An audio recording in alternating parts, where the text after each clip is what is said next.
Hi guys, kumusta? I'm doing some ocular today, and I just want to take a short video of this house.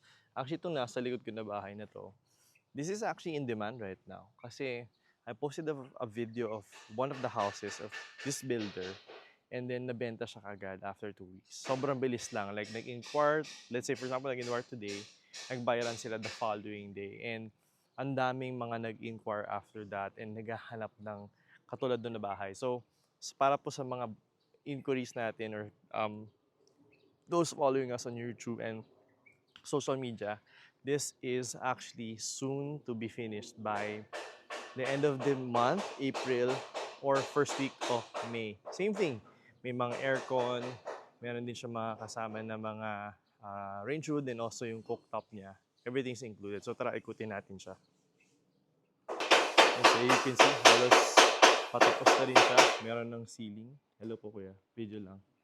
And then, ito, kakabitan na lang ng mga ng windows. Ayan. So ito, pagpasok natin, ayan. Ceiling niya, painted na siya, meron na tayong tiles. And then, kung ma-notice nyo, ang difference nito dun sa naunang bahay na pinost ko last December, pader lang to. This is just a wall. Ngayon, lalagyan nila ng sliding. So, magiging maaliwala siya. So, this is the kitchen. Magkakaroon niya ng cabinets on top. And then, meron din siyang range hood and cooktop. Ito naman yung ground floor bedroom na may sariling toilet and then powder room. Ito yung ating service area. Yan. So, ang haba ng counter niya. Ito yung gusto ko dito. Mahaba yung counter. Maraming space sa baba para paglagyan ng gamit. And then, meron kang space for your laundry. And then, covered ka na. Hindi lang yun.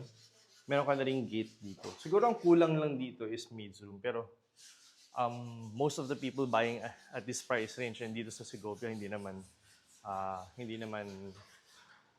kailangan no, or hindi nagme-maids or kung meron man, gagawa ng gawa.